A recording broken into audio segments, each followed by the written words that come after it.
Bonjour, bonjour, bienvenue à ce petit Facebook Live, une petite vidéo directe. Je me présente, pour ceux qui ne me connaissent pas, Frédéric.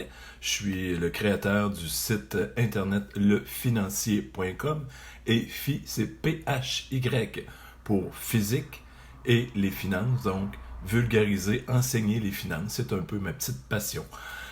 On est en plein été, on est le 25 juillet. Donc, le mois de juillet tire pas mal à sa fin. Et j'ai mis comme titre « Nous sommes des êtres d'habitude ». Je vous conte deux petites histoires, une réelle qui s'est passée dernièrement dans ma vie et une histoire que je connais depuis longtemps. Et les deux vont se retoucher et je vais faire à la fin un petit lien avec les finances. Le financier, enseigner les finances. Donc, la première petite histoire, peut-être vous la connaissez, sinon, vous allez la connaître. La petite fille qui est avec sa maman, qui voit sa maman cuisiner un poisson, faire cuire un poisson, et la maman coupe la tête. La petite fille demande, maman, pourquoi tu coupes la tête?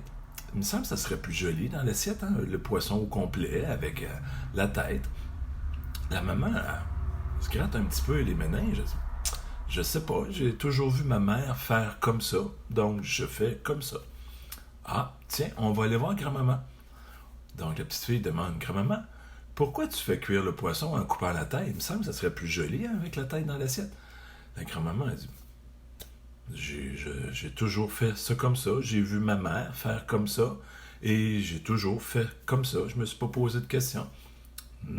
Sais-tu, on va aller voir grand-mamie, on va lui poser des questions, peut-être qu'elle a la réponse. Donc, la petite fille, grand-mamie, pourquoi tu coupes la tête du poisson quand tu le fais cuire? Et là, la grand-mamie, elle explique, elle dit, quand j'étais petite, les poêles étaient pas grosses, comme aujourd'hui. Et donc, pour faire cuire le poisson, on n'avait pas le choix de couper la tête pour qu'il cuise correctement et qu'on puisse le mettre dans l'assiette pour avoir un bon repas. Donc, la petite fille, elle a compris un peu que la maman, elle faisait quelque chose par habitude, sans même comprendre pourquoi elle le faisait. Deuxième petite histoire que je vous disais qui m'est arrivée en fin de semaine, et c'est pas pour... c'est un peu agacer ma copine, on a bien ri, puis ça a bien passé. En fin de semaine, on est allé se promener dans le Vieux-Québec. On est rentré dans un commerce qui vend des montres. J'aime bien les belles montres et les regarder. Et on voit un présentoir où est-ce que quelques montres que la petite queue, au lieu d'être du côté de la main des doigts, est de l'autre côté. Et ma copine, première réflexion qu'elle a, c'est, il me semble que c'est pas pratique. Hein? L'idée de, on remonte ici la petite aiguille pour changer l'air, quelque chose comme ça.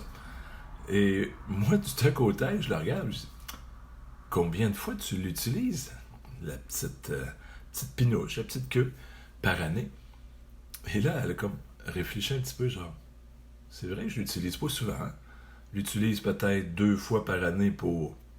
Ça, c'est moi qui ai comme rentré les informations, les détails en disant 2 fois par année, on change l'air 2 fois par année.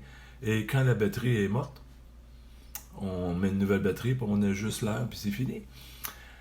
Donc, vous voyez que on est dans une habitude aussi, hein, parce que si on recule il y a plusieurs années, tu vas comprendre que les montres, et de un, étaient portées majoritairement du côté gauche, exceptionnel, vraiment des exceptions. Quelqu'un qui avait un handicap amputé ou quelque chose, qui pouvait seulement par la droite, mais c'était vraiment très, très, très, très rare. Donc, c'est du côté gauche. Et si on remonte dans des gens qui ont à peu près mon âge, donc encore très jeunes de cœur, quand on était jeune, on avait des montres automatiques et on devait la crinquer. Hein, il n'y avait pas de batterie, c'était comme un ressort à l'intérieur et on devait crinquer et la montre, elle fonctionnait bien. Donc aujourd'hui, on n'a plus la petite pinouche, la petite pin est toujours là, mais elle n'a plus la vraie, l'utilité qu'elle avait il y a plusieurs années.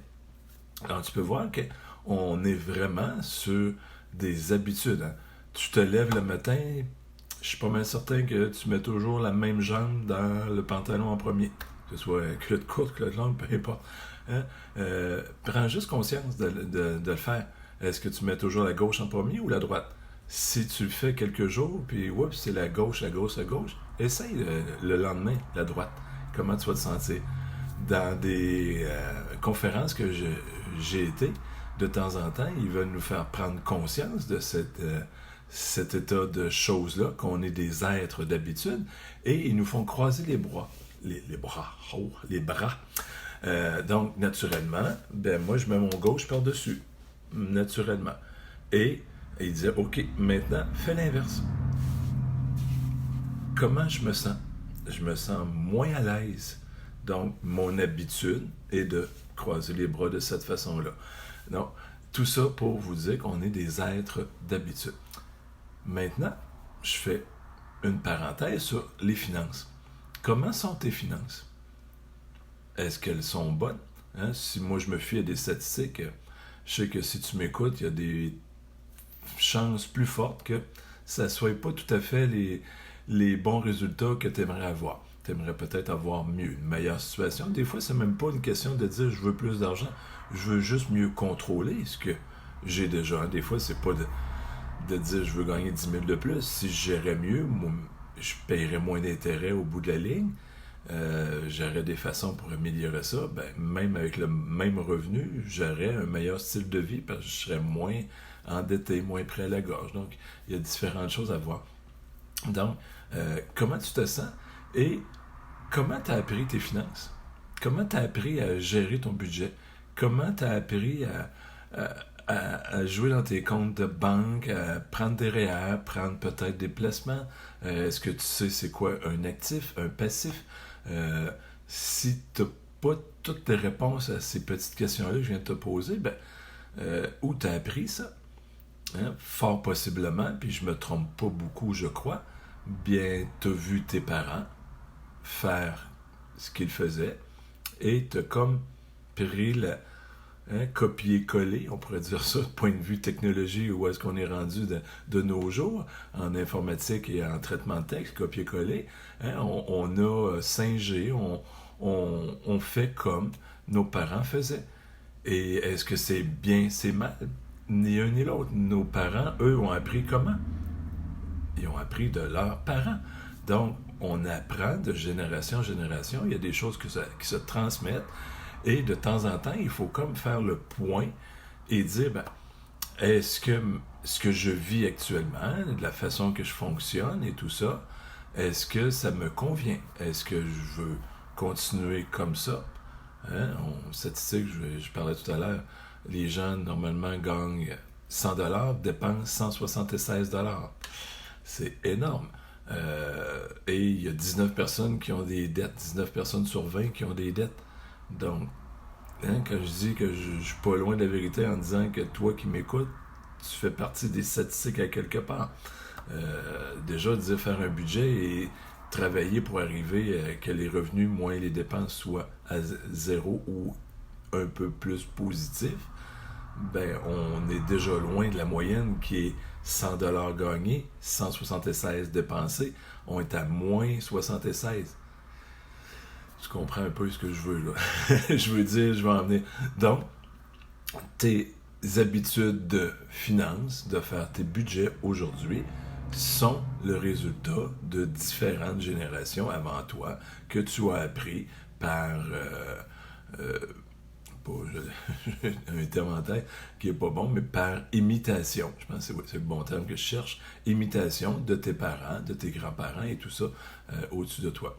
Si tu veux changer quelque chose, bien, c'est à toi maintenant, et non de dire « Ah, mes parents auraient dû me... » Non, on tourne la page, on devient responsable de nos choses, de notre situation à nous, et c'est à toi, comme à moi, je l'ai fait, et maintenant je suis rendu à l'étape de contribution, de pouvoir aider d'autres personnes à comme voir les choses intemporelles, les principes qui sont intemporels dans les finances de base.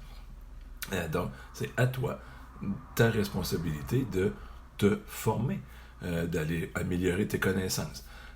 Donc, je vais terminer là-dessus. Je vais écrire là, en dessous ou au-dessus de la vidéo 3 petits liens que tu pourras aller chercher, 2 ou 3. Là. Un sur mon site internet que je parlais. Donc, sur ce site-là, tu pourras aller chercher mon e-book gratuit, hein, comment doubler ses revenus et plus loin encore.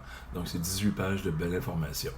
Je vais mettre le lien d'un nouveau groupe que j'ai mis en place dernièrement. Il est tout nouveau, mon petit bébé, Les Endettés Anonymes.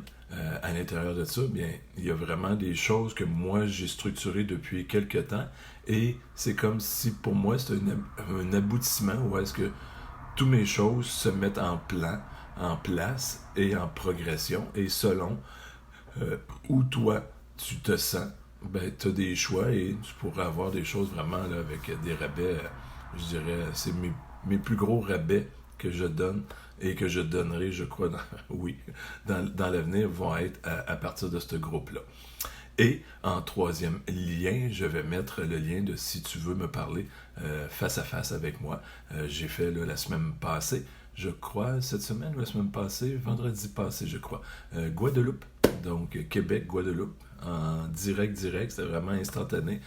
J'ai trouvé ça archi génial de parler avec des gens au-delà de ma petite localité, Québec, province de Québec, ville, province, peut-être Canada. Donc, j'étais Guadeloupe, c'est quand même pas à côté. Donc, j'ai adoré cette expérience-là de pouvoir échanger de l'information. Sur ça, bien, je te souhaite une agréable fin de journée en ce jeudi.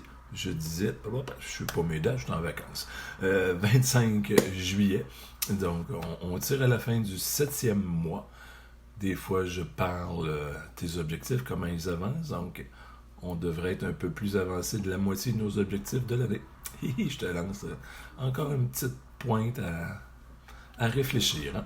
Sur ce, bien, je te souhaite une agréable fin de journée. Bye bye!